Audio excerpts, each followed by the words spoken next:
कर रहे हैं, इसमें हम लोग समझे थे सर्कुलर फ्लो ऑफ इनकम। नाम से ही पता चल रहा है कि जिस तरीका से इनकम आएगा उसी तरीका से इनकम चला जाएगा। अब सर्कुलर फ्लो ऑफ इनकम का सेक्टर होता है, जिसमें पहला है टू सेक्टर। टू सेक्टर लुच्छा लफंगा लोगों का सेक्टर, जितना रुपया कमाए उतना ही रुपया उड़ा दिए, बचाए कुछ भी नहीं। इसको हम कहते हैं two sector of circular flow of income.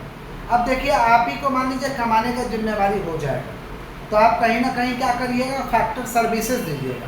Factor services का मतलब या तो लैंड लगाइएगा तो आपको भाड़ा मिलेगा, कैपिटल लगाइएगा तो इंटरेस्ट मिलेगा, मेहनत करिएगा, लेबर दीजिएगा तो वेजेस मिलेगा, एंटरप्रेन्योरशिप करिएगा तो आपको प्रॉफिट मिलेगा। तो आप दिए फैक्टर सर्विसेज किसी न किसी फर्म को, फर्म माने बिजनेस हाउसेस। आपके पास क्या आपके पास है, उस पैसा को फिर खर्च करिएगा वस्तु और सेवा को खरीदने में। तो वस्तु और सेवा कौन बनाता है, कोई ना कोई फर्म बनाता है, कोई ना कोई क्या बनाता है। माने मान लो दो सेक्टर है, आप हो गए एक हाउस होल्ड, आप कमाने वाले हैं, तो आप कौन हो गए, हाउस होल्ड सेक्टर। और फर्म माने कोई भी फर्म जो गुड्स को बनाता है, जो गुड्स को फर्म हो गया। तो कमाने के लिए पैसा कहाँ से आएगा भाई, कमाने के लिए हमारे पास पैसा कहाँ से आएगा, इधर क्या देना होगा, फैक्टर सर्विसेज, उसके बाद इधर से मिलेगा पैसा। फिर हम क्या करेंगे, खर्च करेंगे, एक्सपेंडिचर करेंगे, तो इधर से क्या मिल जाएगा, goods and services. Goods and services, इसी को हम कहते हैं two sector of circular flow of income. Two sector of, तो लिख देंगे circular flow of income refers to flow of income. समझ पा रहे, it is observe in the following way. Assume two sectors are there, household sector and farm. Household sector provides factor services like land, labor, capital, entrepreneur. Farm provides income in the form of rent, salary, wages, interest, profit. उसके बाद क्या लिखेंगे, household sector expenditure on goods and services. Farm provides क्या, goods and services। और diagram को आपको बना देना है। इसी को हम कहते हैं टू सेक्टर। क्या कहते हैं, थ्री सेक्टर में ये होता है, government sector, producer sector, house hold sector. बोले क्या बोले, government sector, producer sector, house hold sector, ये तीन होता है। अच्छा, बीच में एक हम दे दिए मनी मार्केट। मनी मार्केट माने जहाँ पर रुपया हम लोग जमा करते हैं, लोन लेते हैं, जमा करते हैं और क्या लेते हैं। देखिए, प्रोड्यूसर सेक्टर जो भी कमाई करेगा वो अपना पैसा बचत जमा करेगा मनी मार्केट में, जरूरत पड़ेगा तो लोन लेगा। हाउस होल्ड सेक्टर जो कमाएगा, ये पैसा बचेगा तो कहाँ जमा करेगा, मनी मार्केट में, बदले में क्या लेगा, लोन भी ले सकता है। गवर्नमेंट भी यही करता है, गवर्नमेंट भी कमाई करता है, पैसा को कहाँ जमा करता है, मनी मार्केट, बदले में क्या लेता है, लोन लेता। माने ये जेन्युइन व्यक्ति का ये थ्री सेक्टर है, कमाए और कुछ बचाए, कमाए और कुछ। अब देखिए, प्रोड्यूसर सेक्टर सरकार को क्या देता है, टैक्सेस।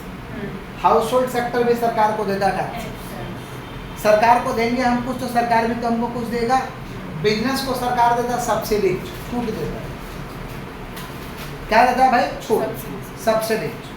समझ गए क्या बोले। प्रोड्यूसर सेक्टर जो गुड्स बनाता है वो किसको बेचता है, गवर्नमेंट सेक्टर, उसको बदले पैसा देता है, उसको बदले क्या देता है। अच्छा, हाउस होल्ड सेक्टर सरकार को क्या देता है, टैक्स। क्या देता है, तो सरकार भी तो हाउस होल्ड को कुछ ना कुछ देता है। क्या देता है, transfer payment, transfer earning, transfer payment, transfer. पढ़ने के लिए आपको स्कॉलरशिप दे देगा, जैसे ममता बनर्जी स्कॉलरशिप देती है बच्चों को, विवेकानंद स्कॉलरशिप, पेंशन दे दिया जाएगा, वृद्धा पेंशन, समझ रहे हैं, या कुछ ऐसे ही पैसा दे दिया जाता है, समझ रहे, जैसे कन्या योजना, लक्ष्मी भंडार, समझ पा रहे हैं, इस सब में पैसा देती है। समझ गया क्या बोले, इसको कहते हैं ट्रांसफर पेमेंट। क्या कहते हैं, क्लियर है। अच्छा, अब हम लोग क्या करते हैं, हाउस होल्ड सेक्टर से क्या लेते हैं, गुड्स एंड सर्विसेज। क्या लेते हैं, तो हमारा खर्च हो जाता है, कंजम्पशन एक्सपेंडिचर। गुड्स लेंगे तो क्या होगा, खर्चा हो जाएगा, गुड्स लेंगे तो क्या होगा। अच्छा, पैसा आता कहाँ से, हाउस होल्ड क्या देता है, फैक्टर सर्विसेज। क्या देता है, फैक्टर सर्विसेज माने land, labour, capital, entrepreneur. Land, labour, capital, तो ये हमको क्या देगा, पैसा देगा, उसको क्या कहते हैं, फैक्टर इनकम। फैक्टर इनकम माने क्या, rent, interest, wages, profit. Rent, interest, wages, profit. इसी को हम कहते हैं three sector of circular flow of income. अब इसको एक्सप्लेन करके लिख देना है, कि circular flow of income refers to flow of income, समझ पा रहे, it is based on the following. Assume 3 sectors are there, government sector, producer sector, household sector. समझ पा रहे, producer sector, government sector, household sector.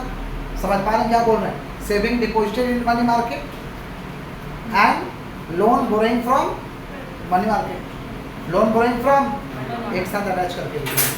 उसके बाद क्या, producer sector and household sector provides taxes to government sector, government sector provides subsidy to the producer sector and transfer payment to the household sector.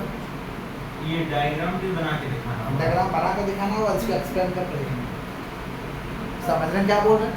अच्छा, producer sector, government sector purchase goods and services from producer sector and government sector provides क्या, money, पैसा देते हैं. अच्छा, household sector goods and services purchase from producer sector. समझ पा रहे हैं क्या बोल रहे हैं. और फिर क्या होता है, household sector provide factor services and producer sector provides कौन सा, factor income. Factor income includes rent, interest, wages, profit. Factor services includes land, labour, capital, entrepreneur. Clear है क्या. इसी को हम कहते हैं 3 sector of circular flow of income. Clear. पढ़े थे हम लोग जीडीपी. जीडीपी सुनिए ध्यान से, जीडीपी एक साल के अंदर अंदर कोई भी, वो हमारे देश का व्यापारी हो या किसी भी देश का व्यापारी हो, आकर के हमारे देश में वस्तु और सेवा का उत्पादन कर रहा है, उसको हम क्या कहेंगे, जीडीपी. क्या कहेंगे, जीडीपी में से डेप्रिसिएशन माइनस कर देंगे तो आ जाएगा क्या चीज़, एनडीपी. क्या आ जाएगा. फिर हम लोग समझे थे जीएनपी, ग्रॉस नेशनल प्रोडक्ट.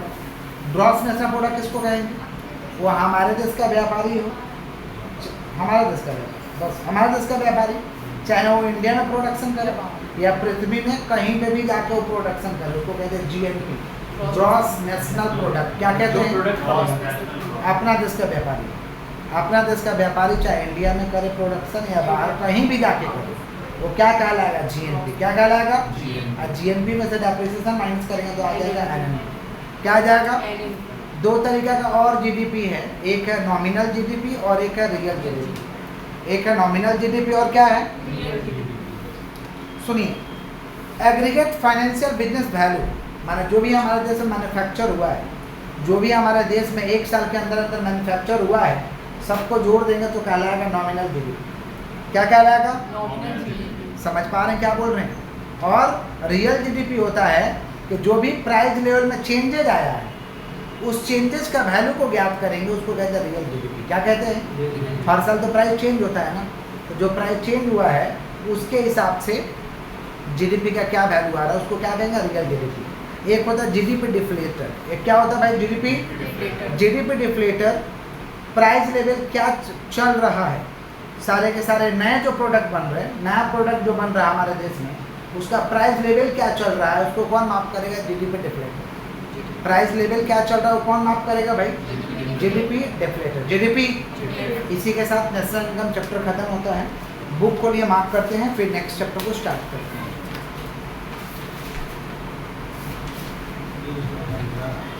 करना